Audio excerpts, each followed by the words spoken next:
All right, everybody, welcome to episode 8 of Y2K-ish. I am Sarah with my co host Jay. Jay, how are you today? I am very tired, but also very happy to be here. Yes, it's always a fun time, reliving the so-called golden age. I think every generation has their golden age. Ours, the 90s, early 2000s. Easily. Oh, yes. Jay, are you ready for the most annoying sound in the world? Let's go. Of course, if you grew up around the right time, you know exactly what movie that's from, and you can probably still see it in your head. We are talking Dumb and Dumber. Got to be one of the classic, at least one of the first, dumb comedy movies I think we had grown up.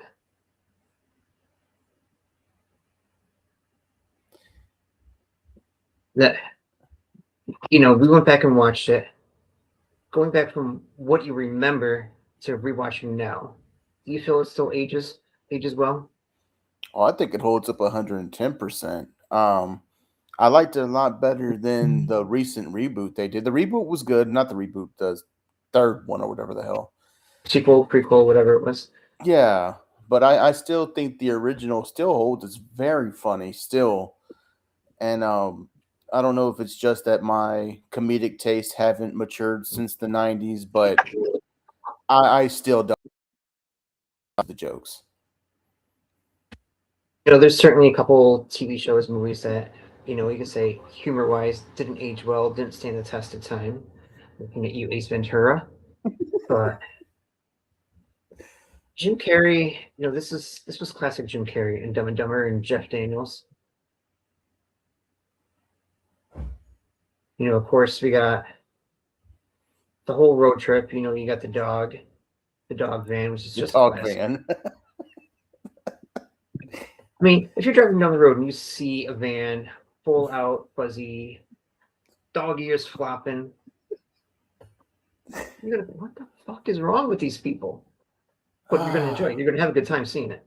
You're gonna have a good time seeing it. You're gonna be like, okay, how bad does that thing kill gas? But it was the 90s. We weren't worried about that as much. It's not like it is now where gas is like $5 a gallon. Yeah. Oh god, we don't want to get started on gas, but and then to hear, you know, Harry buys a couple, Lloyd buys a couple of road trip snacks. Where'd you get the money? So a couple things to the blind kid. And he sells the bird and he's got the scotch tape, and it's like, oh man. Pretty bird. I was just looking at the poor kid. Nobody says anything to this kid. Nobody told him. That was great. We minded our business back in the 90s. Even more so now because you don't want to upset anybody, for a YouTube moment. Right.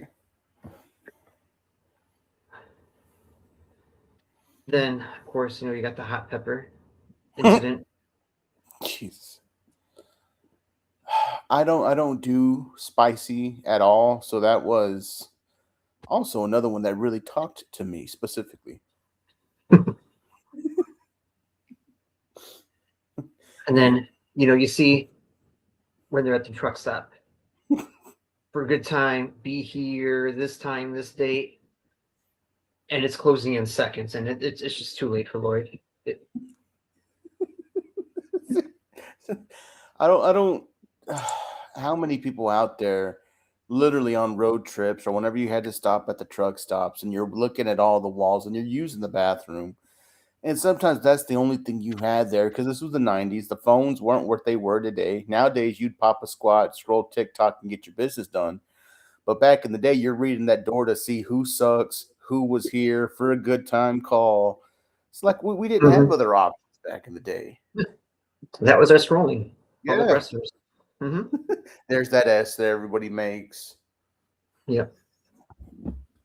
Could you still make that? If I gave you a pen and paper, could you still make that super S? I can still do it. Yeah, I'll do it today. Fantastic. Of course, can't stop without talking about those suits, the powder blue and the orange suit they wore to the ball. Classic. If I was ever to get married, it would have to be in like that powder blue, and my best man has to be in orange. That would be a moment. Millennial talk would explode. Right. So we bring this up because lately, it was a couple weeks ago, Jeff Daniels was on a late night talk show, and he was asked. It was Seth Meyers, I believe. Was it Seth Meyers late night? Think it was it Colbert? I don't know. Hold on. Fact check. They're live streaming the fact checking here. Live streaming a live fact check because I did look up what we're about to talk about earlier. Let's kill the voice a little bit. It is Colbert. Colbert, you were right. Score one for the boys back home. Bonus points. So he's on Colbert, and Colbert asked him. I believe he asked this a lot of people. What's your favorite sandwich? And this sandwich was just so far out there. You go, that's gross, but I gotta try it. Yep.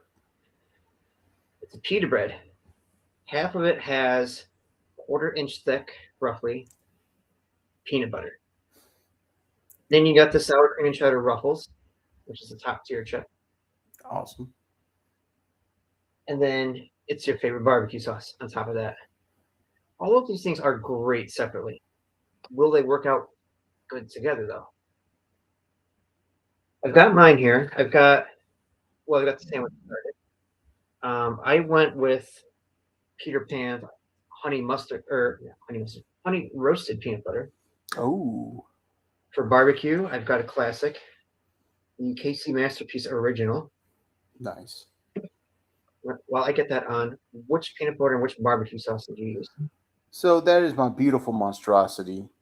I did go with the creamy Jif because I remember in the interview he said it had to be creamy. So I went with creamy Jif. And my barbecue sauce is the one that Jeff Daniels misnamed. He called it Sweet Baby James. It's Sweet Baby Ray's barbecue sauce. I did go with the OG Sweet Baby Ray. I should have done that. I picked up a barbecue sauce yesterday, and I was blanked on which one he had. I didn't even think to go back and look. But all right, I am folding up here. Let us give it a try. You can hear the crunch. Salud.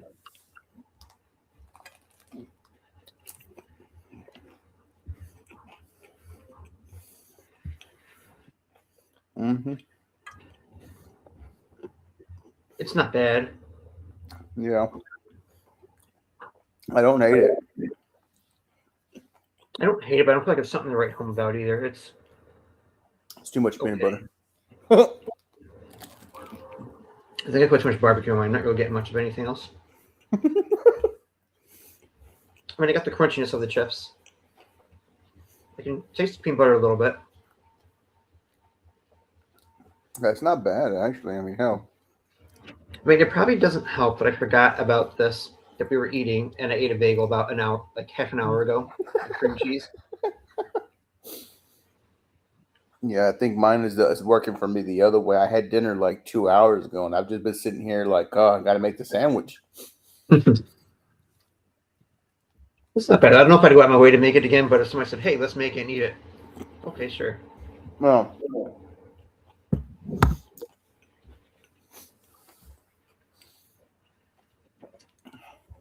I think there's a lot of savory working in there. mm-hmm. It needs a little more something sweet. So I think I should have gone with a sweeter barbecue sauce. I think for me, that Sweet Baby Ray's cuts that chip real well. Mm-hmm.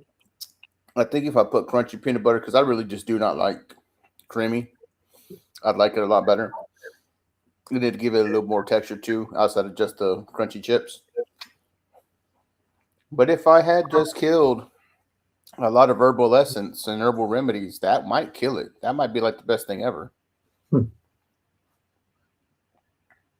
I wonder if you put a little bit of jelly on it too. Mm. Would that kick it up a little bit more of a notch? So now we need to do make the sandwich better. Yeah. Like Sandwich Dad. If you follow Sandwich Dad on TikTok, he Mm-hmm. tries all the famous sandwiches and then he takes it up a little extra notch. I wonder if he's done this one. We have to give it a watch. I'm pretty sure he did. I think I saw the video of him doing it, but I don't remember. Cool. But all right, let's move on Actually, to our next segment. This is gonna be a new segment. Instead of having you guess the top 10, we are doing. There's a Reddit. I don't know how active you are on Reddit, but there's a Reddit I follow called Hypothetical Situation. People put all these wild and crazy situations out there. okay. Would you do this crazy thing for money, for this much money or whatever? So I Probably. got two situations. We'll see how you feel about it.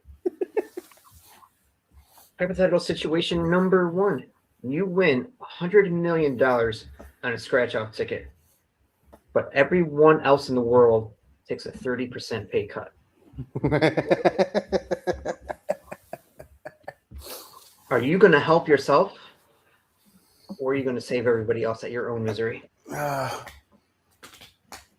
Is the only downside is I don't get the money? Like I'm not Yeah. losing anything else? You don't lose anything else. The only thing you lose is that $100 million scratch-off ticket. Money or morals?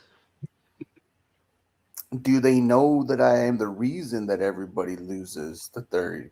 See, Nope. that's Nobody has any idea that it was you. Everyone just all of a sudden is 30% poor. yeah, I probably couldn't do it. I couldn't do it to everybody. That's a dick move. I can't. I couldn't do it.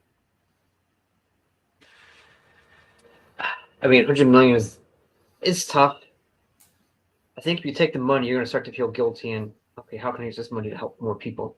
Right. And I don't want to feel guilted into doing like charitable things. And if everyone's struggling and I'm not struggling, they're gonna be like, "What the hell's up with this dude?"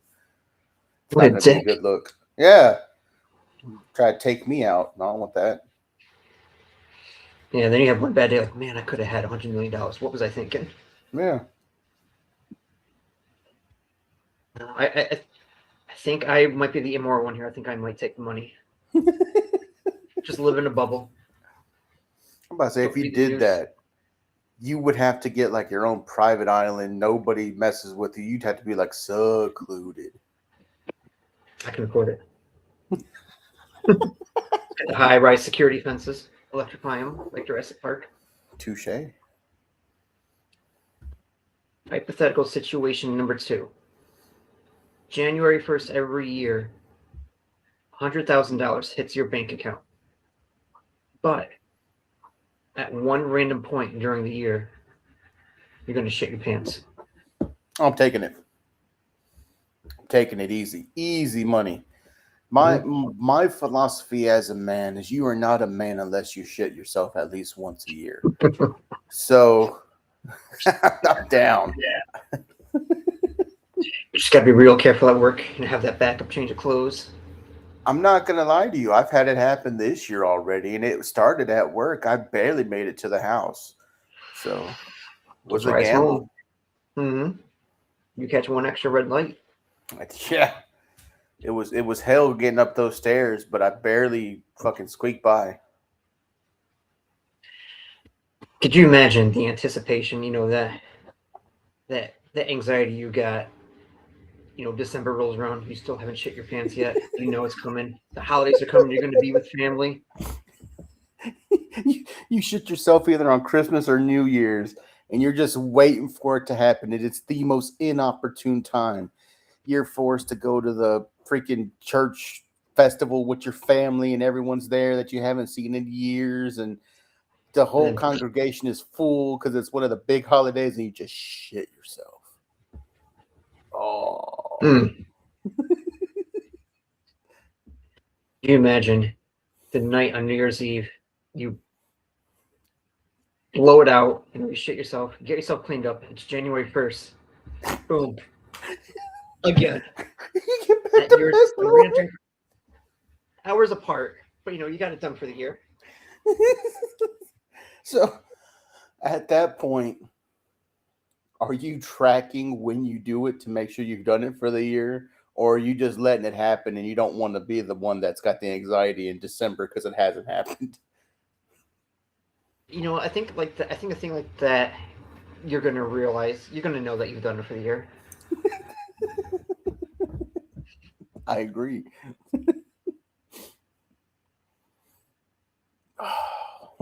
Okay. Okay. So we'll close out today's short show with our typical meme situations, our meme chatter. Our first one. We all had these balls growing up, multiple of them, but there was always a bite taken out of it. Always on the end. The Nerf ball or the generic Nerf. You're laughing, but I'm right. There's always that chunk missing out of it, and it no longer flew right. I know why. I mean, I remember why ours always had a freaking big ass tooth marks in it. It's always the neighbor kid or the dog. The kid down the street that bit everything. You were like, what the hell are you, fucking feral? Biting all the balls? How many times I got my ass whooped because my ball was broken and we just bought the motherfucker and I can't be like crazy ass down the street, took a chunk out of it. Why? I don't fucking know. His teeth, there's still Nerf pieces in it. Yeah. Like even, oh my God, I got into so much trouble because I had the orange one that lit up when you caught it and it was supposed to be so you could play with it at night. And, you catch the thing and it lights up red. That fucker took a chunk off the end and it ended up fucking up one of the lights. And it never glowed in the dark again. And my dad's like, we don't buy shit to break them. I'm like, I didn't break it. It was the guy down the street. It was the kid. Yeah, it made no sense. Did you ever get the one that whistled? Oh, yeah. It was a spiral. It had that little tail on it. Just, hell yeah. That was top tier. If you had that, you had money. Right. See, what are there? They're not even toys like that nowadays. Kids aren't playing outside. Oh, Jesus, I sound old as fuck. Oh, man. You just went boomer mode. Oh. My knees are hurting. It's the rain. It's the rain. Oh, jeez. I sure did. I dove right into it. Man, kids aren't outside like that. They don't have the whistling ball. Mm-hmm. You can't take a bite out of an iPad. I mean, you can. It's just going to break your teeth, too. Right. There's a difference between a $5 Nerf ball and $1,000 iPad. Right. All right. So, second meme we got here. Ooh. The Nokia phone.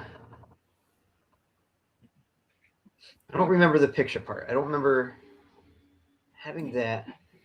But of course, the top two, you got. And of course, Snake, the classic game. Yeah, the only time I remember Nokia pictures is when you had to make up with the numbers. I don't remember doing a full-on fucking photo coming through. Yeah, and of course, when we did our text messages, kids, you had to hit the buttons multiple times. Yep. Yeah, it would blow some kids' mind away that we had to go over there like 44444223336. Like, I remember because the 5 button had that little dot on it, so you knew where the middle was. And I remember I could drive and I could use my right hand to feel on the phone where I was, and I could still text perfectly. See, that's what we would do under the desk. Of course, that was older teens, young 20s. Right. I think I could do that now, but I was about to say, those Nokia phones, man, honestly, them phones are gonna survive a nuclear holocaust. They're gonna still be like able to turn on and barely have a scratch if a bomb were to hit them. Those things were built like freaking tanks. if Iran, China just bombed the shit out of us, there's gonna be 4 things that survive: those Nokia phones, cockroaches, Twinkies, and Cher. Oh shit. Cher is not aging. I just saw a photo of her not too long ago and I was like, what the fuck? She has not aged since the 90s. No. Want to know how many kids she's eating a week? Because Jesus, it's working. Yeah. How many souls of the damned? There's got to be a cult out there that sacrifices themselves willingly to share so they can believe in love after love. Oh, okay. Whew. Did you have? I saw this documentary. Documentary more of like maybe like a wannabe documentary. Did you have the Nintendo Wii? I did have a Wii. Did you have the modded Nintendo Wii or the homebrew on your Wii? No. I was just watching this documentary on on homebrew for the Wii and like all these modded. How easy was not necessarily easy, but how you could mod the Wii to do all these weird different things. And even after like Mario Kart on the Wii is considered one of the best Mario Karts. You can't. They still have like these back channel servers up where you can still race Mario Kart Wii. Dang. Nintendo shut the official servers down. Say it was 2013, 2014. And now, you got these homebrew networks and you can still do that. I know in Japan they did a homebrew where you could still connect, it's have the weather channel, the news channel still working and still updating in real time. Shit. I was always too scared, to kind of try to mod it because you got those warnings like I don't want to lose my Wii and all my games. Yeah. You have to buy a new one. It's like you void the warranty when you do that. Hell, I even remember when the Xbox 360 started having the red ring of death. And you had people showing you how to fix it or take it apart and clean it so it wouldn't happen. The moment I saw that little sticker that was like, hey, it's going to void your warranty, I'm like, should I do this? Man, I already got the red ring of death. I've never taken apart any of my consoles except for my original NES. Ooh.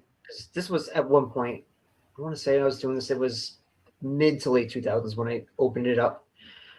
It was no longer working. You couldn't read a cartridge. So I read instructions online how to change the pin reader. Ordered stuff off Amazon. There was a YouTube video how to change everything. All right, let me give it a try. Success. Changed the pin reader and it worked like brand new. Dang.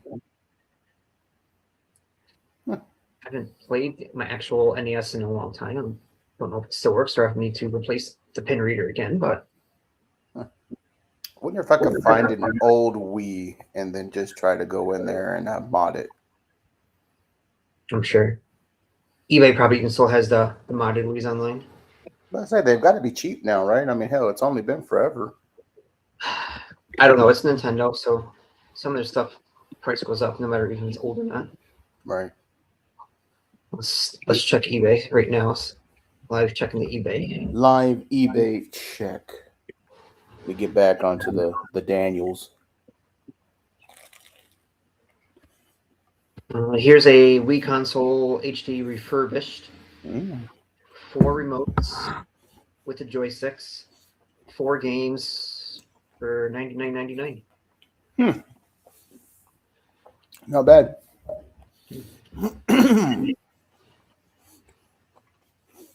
Yeah, so it looks like you can get between $99 and $250 depending what you want. Let's see, do they have modded consoles on it? I just got a sweet spot bite of that sandwich. Oh, nice. Peanut butter was the right balance. The chips were still crunchy and a good hit of that sauce.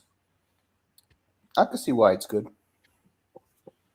Someone is selling their broken Nintendo Wii Japan region for $49.99.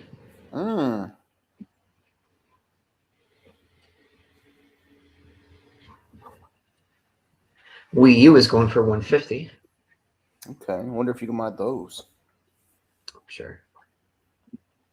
I mean, it's got a disc reader, so you're going to be able to. Right.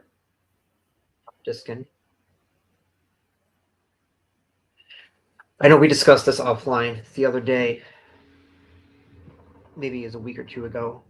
GameStop officially ruling the Wii U, Xbox 360, and PlayStation 3 as now retro consoles. That hurt my soul. It made me a lot sadder than it probably should have. It's until you start doing the math, you're like, oh, okay, that makes sense. And then you realize You did the math, and that makes you even more sad.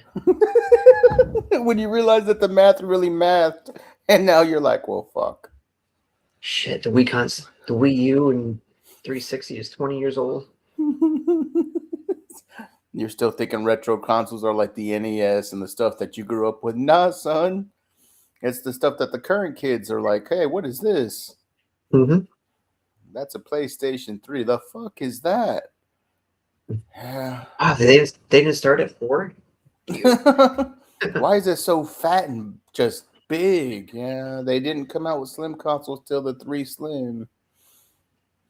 That's You're ancient. you're starting out on the Sega Genesis now. Here you go. It's Welcome only to got 4 buttons. Frogger. Here's Sonic. Enjoy. We really didn't need much to be happy back in the day. Sonic was hours of. You know, And I saw a trick. They were what was this? Guy was doing the was ranking the hardest. You did like the top 10 hardest NES games and the top 10 easiest NES games. And I forget which. Somehow this ended up on both lists because it was a people vote. So people vote however they want to vote. But the Ninja Turtles game, and ooh, you know how you got the underwater scene that's just diabolical. mm-hmm. The guy that was doing the list let out a trick, the secret to beating it, making it easy, and it's something I had never thought of. Okay. So when you got that countdown going, for the air, you losing air, you switch turtles, and the countdown starts over.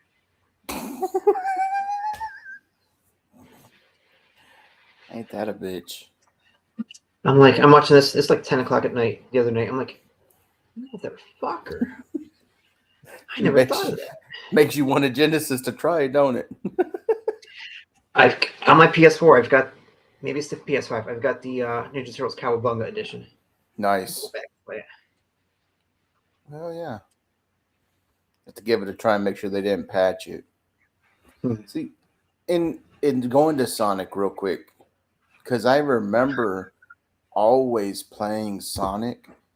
I don't remember ever beating Sonic. My ADD just loved going around in the wheel and doing like some of the levels, but I don't remember beating Sonic. I know I beat one of them. I don't think I've ever beat all of them. Sonic Spinball was great. I can't remember if I even had an ending to it. Ooh, that's a good one.